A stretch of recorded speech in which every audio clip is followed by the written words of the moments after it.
Dans cette vidéo, on va résoudre l'exercice suivant. Quel est le plus petit entier naturel dont l'inverse admet une partie décimale infinie avec une période de 5 chiffres? Alors, par exemple, 1 demi, c'est un nombre décimal. Donc, sa partie décimale est finie. Donc, n, ça ne sera pas des nombres de la forme. Le nombre n cherché, ça ne peut pas être un nombre de la forme 2 puissance k fois 5 puissance k'. Parce que là, ça donnerait des nombres décimaux.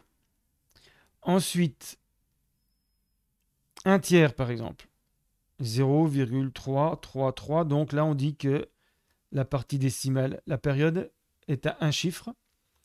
Un septième, 0,142857, qui se répète. Donc là, la partie décimale a une période à 6 chiffres.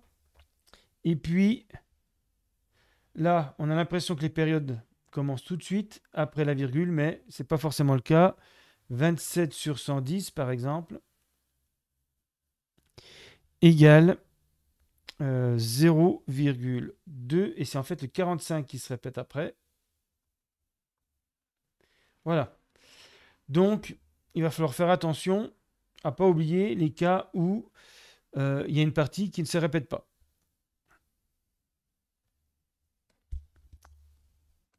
Alors, on va poser donc n, l'entier cherché. Donc, c'est un entier naturel plus grand que 1, qui n'est pas de la forme 2 puissance k par 5 puissance k', puisque dans ce cas-là, 1 sur n serait un nombre décimal. Donc, on veut que 1 sur n soit égal à 0, virgule. Alors forcément, comme n est plus grand que 1 sur n est plus petit que 1. Et puis, on a possiblement un nombre a à k chiffres.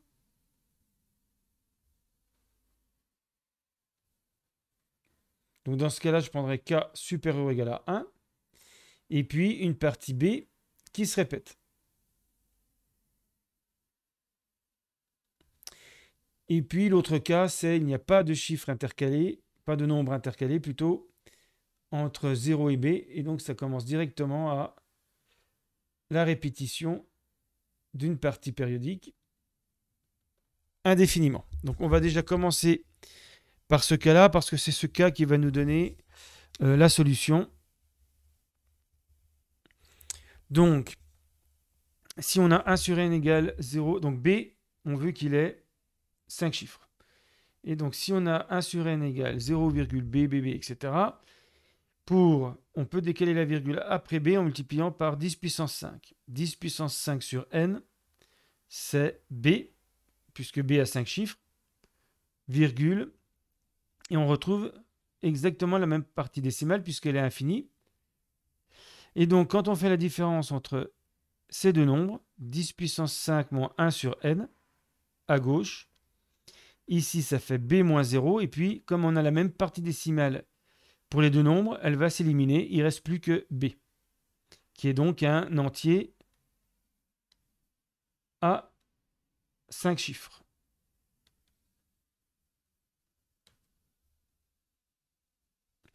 Donc, on en déduit que n divise 10 puissance 5 moins 1, qui vaut 99 999, et qui se décompose en nombre premier. C'est 3 au carré fois 41 fois 271. Alors, comme on veut le plus petit entier, on va chercher les diviseurs de ce nombre en utilisant la décomposition en nombre premier. Donc n appartient à 3. Ensuite, le plus petit diviseur, c'est 9. Ensuite, c'est 41. Ensuite, on a 3 fois 41, etc. On va déjà essayer ces 3-là. Alors, on sait que 3, ça ne marche pas. Un tiers, c'est 0,3, etc. 9, ça ne marche pas non plus. Et puis, on va essayer avec 41. Alors, si on fait n égale 41,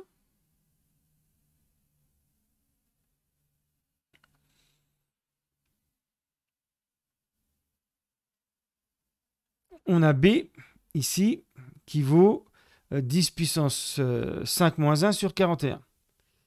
Donc, b égale 99 999 sur 41, c'est-à-dire 3 au carré fois 271, donc égale 2439. Alors, apparemment, il n'y a que 4 chiffres, mais si on calcule 1 sur 41, alors, normalement, il faudra le faire à la main pour être sûr que ça se répète. Bon, la calculatrice nous donne 0,02439, 0,2439, 0,2439, etc. Donc un calcul à la main permettrait de confirmer que, en faisant la division euclidienne de 1 par 41, on trouve, enfin la division avec les virgules plutôt, on trouve une répétition de ce nombre-là. Donc là, on a bien une période à 5 chiffres. Donc n égale 41 convient. Alors, est-ce que c'est le plus petit? C'est le plus petit dans ce cas-là, mais il nous manque un cas, c'était quand 1 sur n valait 0, on intercale a, et puis répétition de b. Donc a à k chiffres, c'est un nombre à k chiffres, et puis b, toujours 5 chiffres. Est-ce qu'on ne peut pas faire mieux dans ce cas-là? Alors, on va reprendre le même système. Là, il faut déjà, au préalable, éliminer le a. Là, c'est la virgule ici. Donc, 10 puissance k sur n, puisque a à k chiffres permet d'écrire a, virgule, b qui se répète. Donc, maintenant, on va faire le même procédé que tout à l'heure. On va décaler la virgule d'un cran sur la droite, enfin de 5 crans sur la droite, en multipliant par 10 puissance 5. Donc, ça donne 10 puissance k plus 5 sur n égale a b, virgule b qui se répète. Et là, on va éliminer, comme tout à l'heure, la partie décimale. Ça fait 10 puissance k plus 5 moins 10 puissance k sur n. On fait la différence entre ces deux lignes. Et ça élimine la partie décimale. Il reste AB. Alors, c'est pas un produit, hein, c'est le nombre A suivi du nombre B. Et puis, moins A. Alors, peu importe, ça, c'est un entier. Donc, n divise 10 puissance k plus 5 moins 10 puissance k, qu'on peut écrire 10 puissance k fois 10 puissance 5 moins 1. Donc, n divise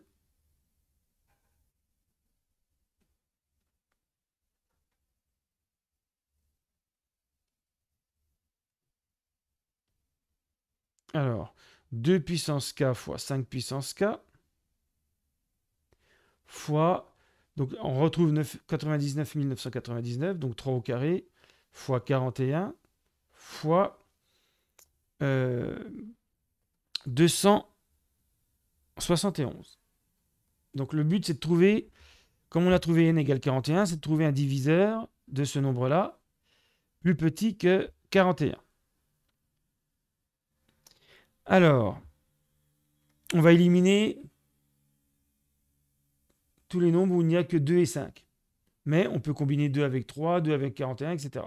Tout en restant plus petit que 41. Donc, ça, il nous reste à tester.